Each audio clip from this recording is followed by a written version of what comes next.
What an absolutely unbelievable turn of events, as if this rally couldn't have got any more dramatic. Now, it is one of the closest finishes in history. We heard Paul King just there talking about in Jordan 2011, but Ivan, you've also picked out another one in Australia that was so close. Yeah, I think it was a really close one in Australia when they were in Marcus Grönholm, but we really didn't get time to prepare for this because we were all sure that this was going to be the victory for Sebastian Ogier, and all of a sudden it turns around and by 2/10 Ogier is winning the rally. Absolutely incredible rally, Italia, Sardinia. Well, myself, Ivan, and Mike Chen will be with you for the next half an hour, just looking back over the highs and the lows of this weekend.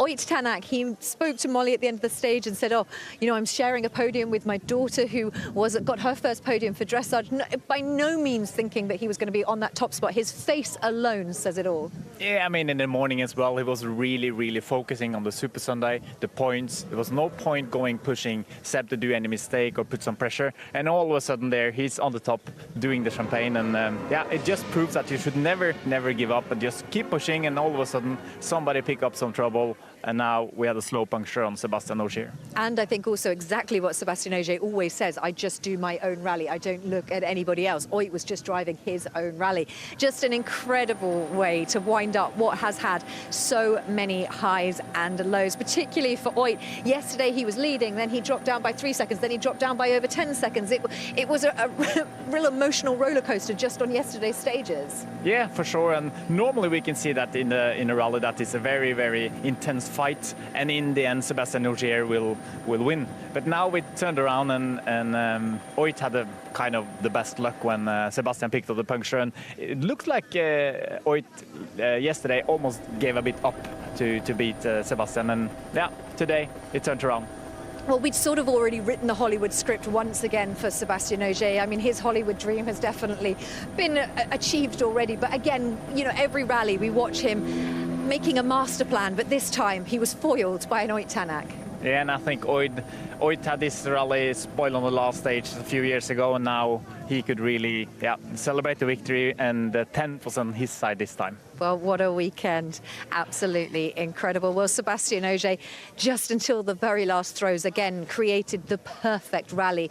And yet, that just shows how difficult it is out there in Sardinia, because even when you have basically driven the perfect rally, in the final throws, you lose it. Yeah, and the tricky thing in Sardinia is that this power stage we are ending up on the beach is so rough, and the road is completely destroyed. So you think you are maybe taking it cautious, or you try to take it really slow and avoid the punctures, and you're going too slow. You can't really control how much the other guys will push on the rough stuff. And Oit really did a clean run, no mistakes, and then Sebastian picked up this slow puncture at the end of the stage, and that's a tricky thing with power stage. It's difficult to judge the other guys' speed. Well, Jari-Matti Latvala was struggling to process it, but Sebastian Ogier, how did he manage to process the news? Here's his stage-end interview once again. Seb, this is unbelievable. You lost it by 0.2 of a second. Yeah. Puncture, not much I can do. How did you get that? Yeah, it's not rally, it's like I don't know, cross country, so not much I could do. How long did you drive on it? I don't know, the last 2-3 Ks. How disappointing is this? That's life, you know, what can I think we disturbed it more than that, but you know, that's the way, and at least Oit have done a good rally as well, so well done to him.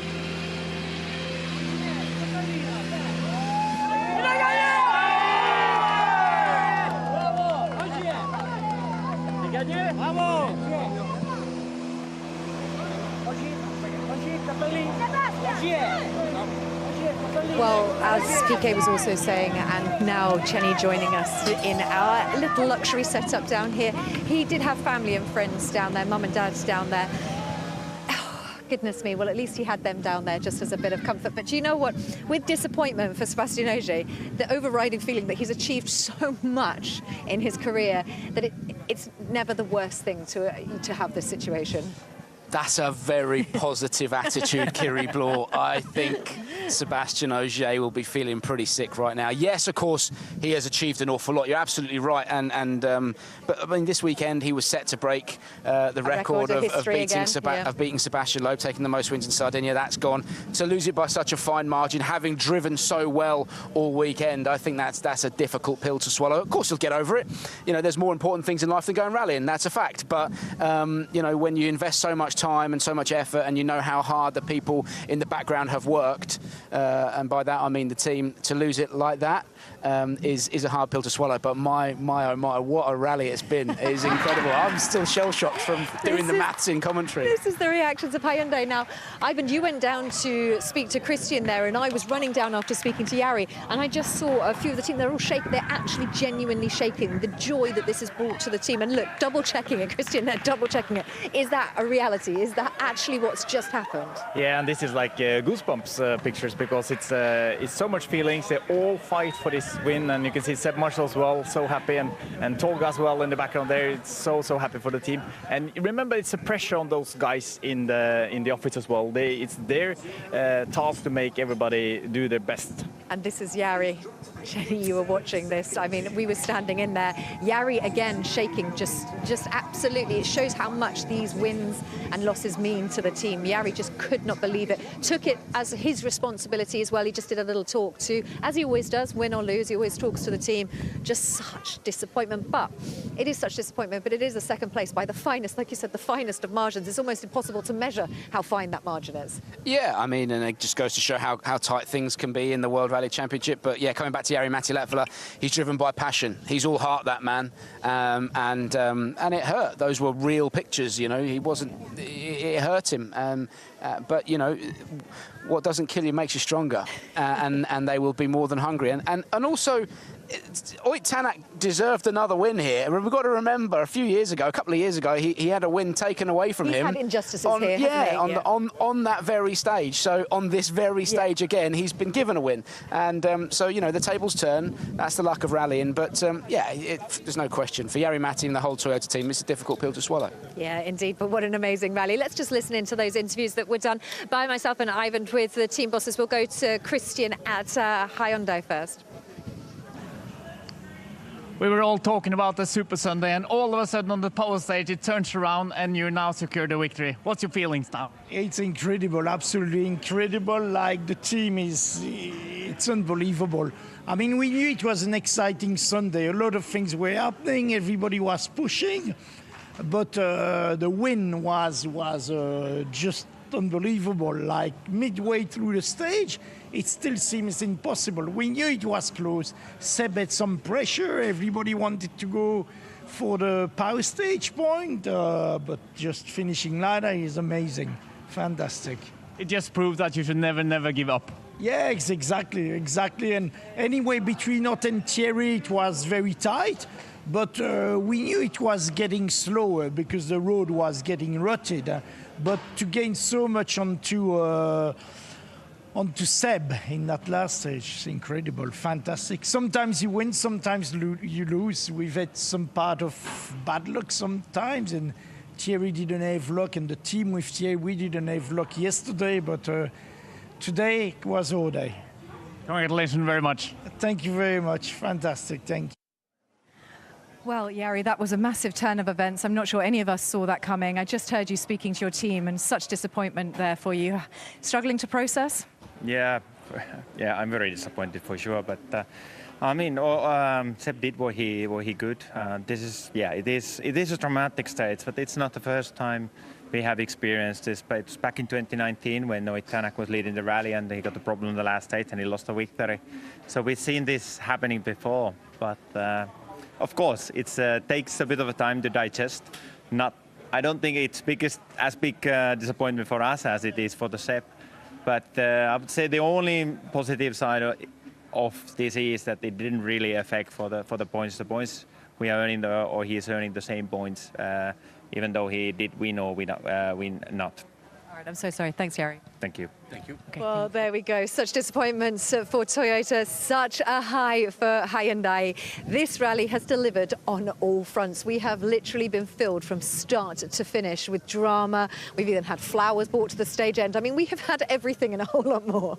Yeah, absolutely. Rally Sardinia always does that, you know, because it's the way that the stages evolve, the fact that they're so tight and twisty and technical, you can't put a foot wrong. There's always drama here, and right up to the final minute, there has been drama. And you know, as well, I want to say congratulations to everybody at Hyundai, because I think actually of the two cars this weekend, not the entire time, but probably for the majority, the Hyundai was probably a little bit quicker than the Toyota. It was certainly a bit more reactive, and you know, they've taken the win. I think Thierry Neuville did a great job, but Sebastian Ogier at the same time has done a phenomenal job. You know, he kept himself in there or thereabouts, but then picked a couple of stages, Kiri, where he made the difference. That's what I think he's so good at. You know, he just picked a couple of stages, blew everyone out of the water, and suddenly he's right back in the mix. So yeah, what a rally it's been. On the Hyundai being slightly stronger, let's talk Dani Sordo as well, because we focus so much in on the fact that this incredible battle has just ensued. Dani Sordo also another great rally, just Mr. Consistent, isn't he? But I said in the beginning of the rally that Dani Sordo, he's just like an Italian pizza. He's all the time good.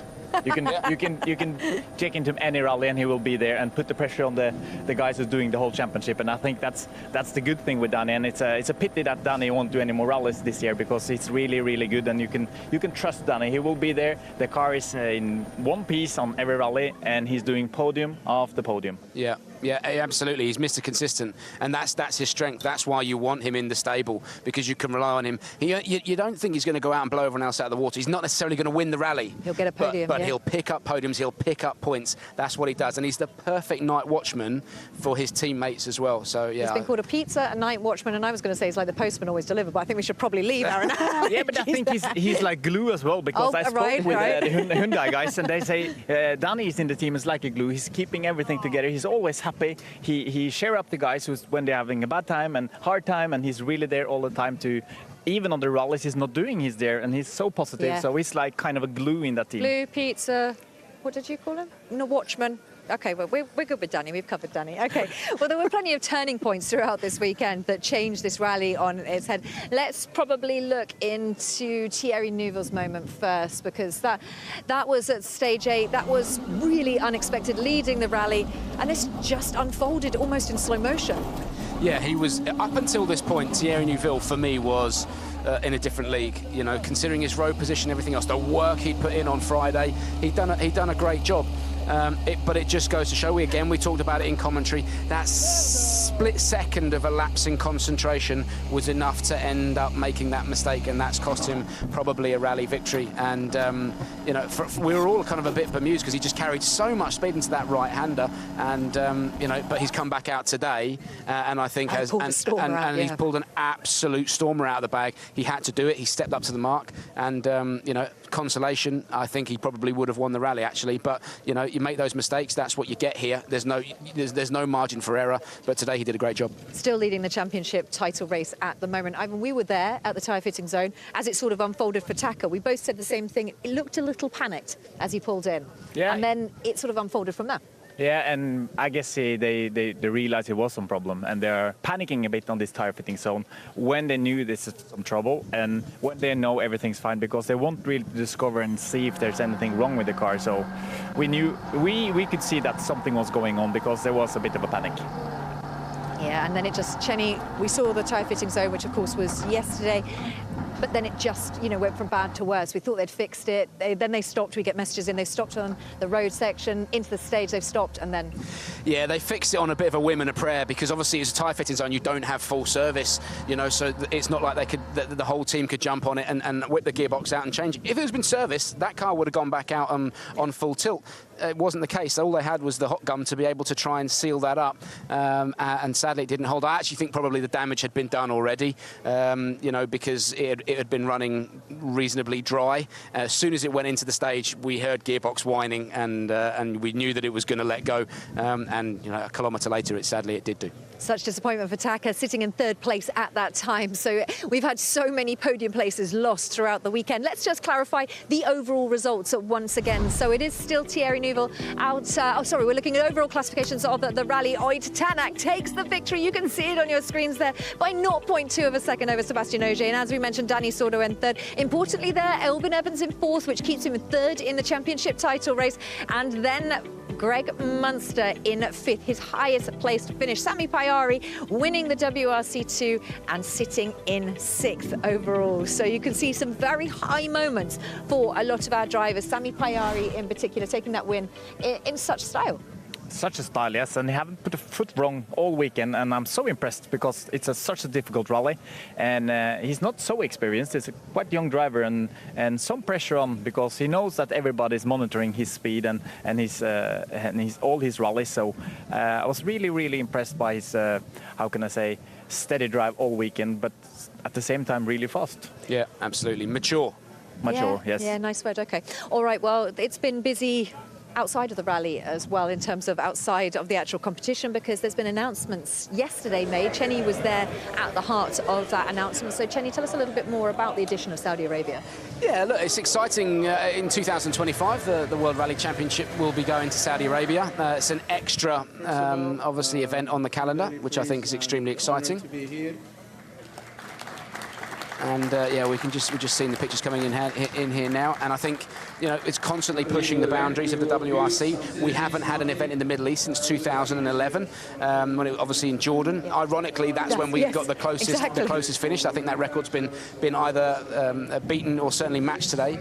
But yeah, it's a completely different landscape. I've been there a few times on the Dakar, and it is unbelievable. We are set for a very special place, and you know, I think for the teams and drivers, it'll be a big test for them. It's exciting, you know, the World Rally Championship continuing to push the boundaries of what's available. Yeah, growing, changing, and moving forward. All right, well, I use the royal we because it was actually you doing all of the work. Chenny was speaking just down there with some of the people taking part, so let's just listen into those interviews.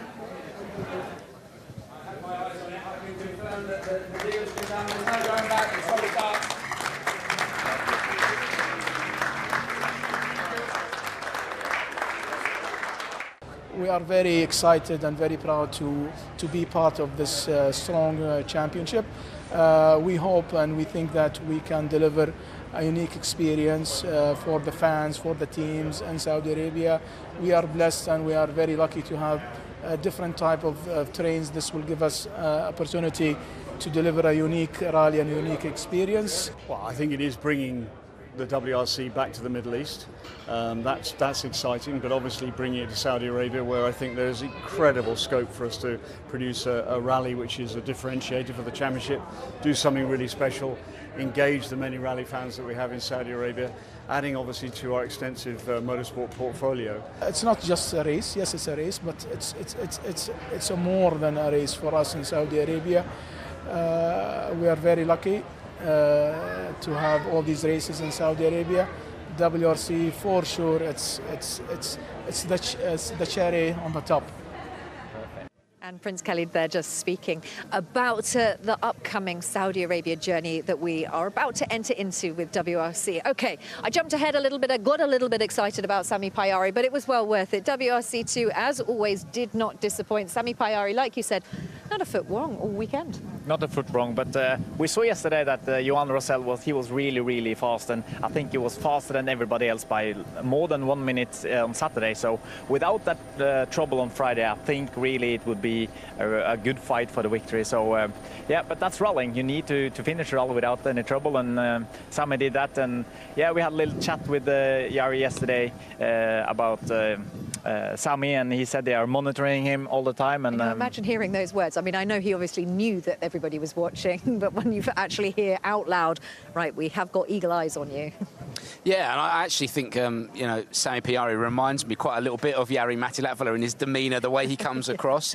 I think there's no question his pace is absolutely there. You know, he's quick. He's shown that this weekend, and he's driven maturely. I think that Ivan, you're absolutely right. He'd have had to have switched it up, turned it up a little bit if Johan Rossell was on top form, if the gap wasn't so big. But nonetheless, Sami Pajari doing a fantastic job, and I think, yeah, if he can just not overthink stuff in the same way Jari-Matti Latvala did, then potentially that boy is a future World Rally champion. I think either way, he's got a lot of potential to do exactly that. OK, well, let's just listen to how happy he is for taking the victory here in Sardinia.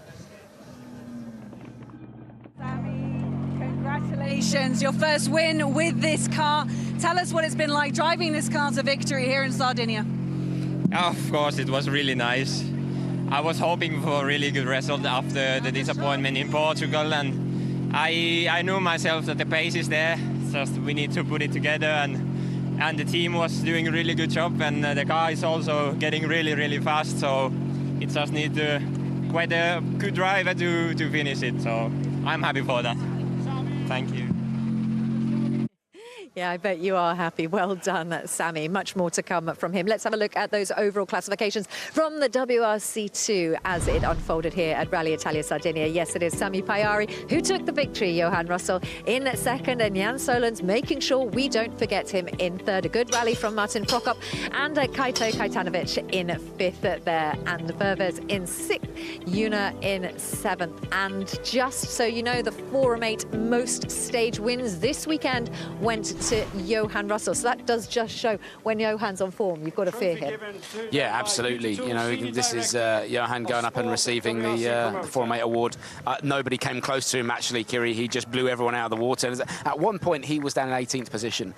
You know, he had a few technical issues, didn't think he was going to be able to fight back. He just said, listen, I've got nothing to lose in this. And Ivan, you've been in this position before. When you've got nothing to lose, you just get in it and drive the wheels off the thing. It held together. The Citroen has certainly made stride forwards in performance on gravel, and Johan Rossell not only obviously took the most stage wins in WRC2, but dragged himself back up into second place. That's a hell of a drive. That is a hell of a task. But it's actually easier to drive when you have like nothing to lose. You just push and everything's happened. Yeah, okay. You pick up a puncture, you already lost a few minutes, so you just push and then you're relaxed. You listen to your co-driver and you just focus on your job, and corner by corner you're like eating you through the rally, and then in the end of the day, it's really fast stage times. Yeah, a very impressive weekend from Johan Rossell as well. All right, well, a very impressive weekend from Chenny as well.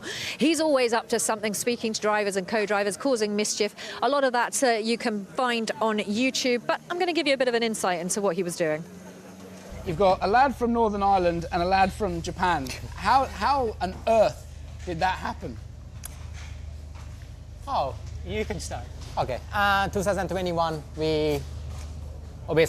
I had to find a co-driver in some reason. Then right timing. You must have been desperate. You must have really needed a co-driver. You must have been desperate. No, it had nothing to do with the job. He just needed the best looking co-driver that had the most charm. Well, I sent the link to Malcolm as soon as I got it, and his response I probably can't say on here, but it was a lot of exclamation marks and dollar signs and that. You get the gist. He then sent it on to people within Ford who came back with similar responses. Mark Rushbrook came back and said, I've just used 16 minutes of my life because it was that good. I watched it twice. You know, I think it goes to show the pure commitment these guys are on. I heard a rumour that you take your other half, your missus, with you wherever you go. Is that right? Yeah, it's right, but it's a mini girl. You definitely need to explain what you mean by that now. For all the people who are at home, they're going, huh? No question.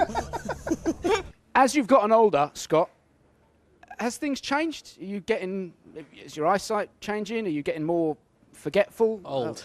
Are you getting, you find yourself getting more forgetful, or leaving things behind you? I feel like this is a bit of a loaded question, but anyway. It was a loaded question. What happened in Portugal, Scotty? I think the best thing about that is Albin's face. He's like, yeah, what did happen, Scotty? Yeah. Well, you'll be doing those all season, so we'll be speaking to all sorts of different drivers, co-drivers, and anyone you can find that you can dig up dirt on, basically is the gist of what goes on there. I'm here to cause trouble, that's it. Yep, we'll be having some interesting chats with people throughout the year. If you've missed any of those, by the way, they are on the WRC YouTube channel, so you can check those out, you can watch them, you can re-watch them, and obviously some of those were recorded over the course of the season so far. Chenny wasn't wearing a massive jacket and a woolly here in Sardinia. Okay, let's look at the overall classifications for our championship standings right now. Thierry Neuville has 122 points, so he's still out in front. That buffer that he created is working for him for now, but 104 sees 104. Second and third for Oit Tanak and Elfyn Evans. Oit goes ahead of Elfyn because Oit's got the win. Sebastian Ogier in fourth now. Adrian Formeau dropping to fifth, and then Taka, Kalle, Danny, Esa-Pekka and Greg Munster there in 10th in our overall classifications, usurping Oliver Solberg in that position. All right, how are our manufacturers standing shaping up as we leave Sardinia? Well, Hyundai still out in front, 269 points, sees 256 from Toyota, and M Sport have 131. So that's how all of the points stand as we head into Poland in a few weeks' time. But the buffer is always what you need in order to keep your championship title race alive. He had 24 points coming into this. Thierry, he played the game well, so he could have a bad rally. Yeah, he did, but now it's only 30 points between the top four. And we know that Sebastian Ogier, I can guarantee he will do the rest of the season. He will try to win this championship. When I asked that question to Thierry yesterday, I got a glare from a few people, because I know that it's frustrating that we keep asking the question, but the question is very, very obvious at this point. If he can get another championship title, why would he not? Because he's got 8 already, and he's got a life to lead. You know, that's kind of why he stepped away. He goes, I want to go and do some other stuff. That's what Kalle Rovanpera's doing, you know, at such a young age. Kalle Rovanpera, of course, will be back, but, you know, I think, yes, maybe.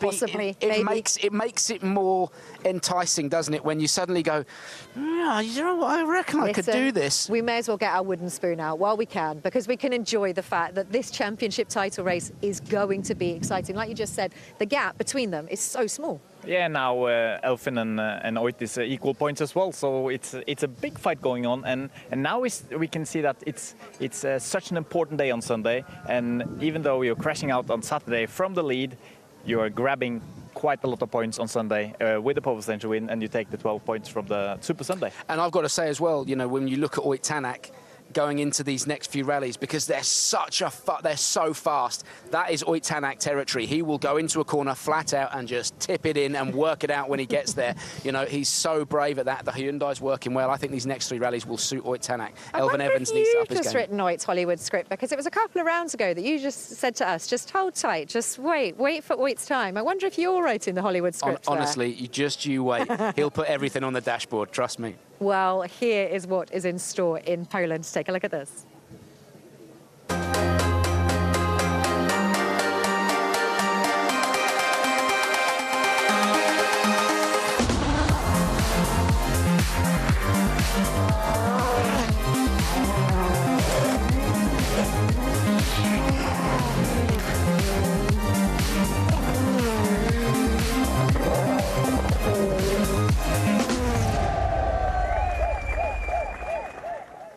Well, the gravel section of our season continues in style in Poland in just a few weeks. Well, I feel like I've been saved by the same margin as Oit has, because these two are planning on chucking me in there.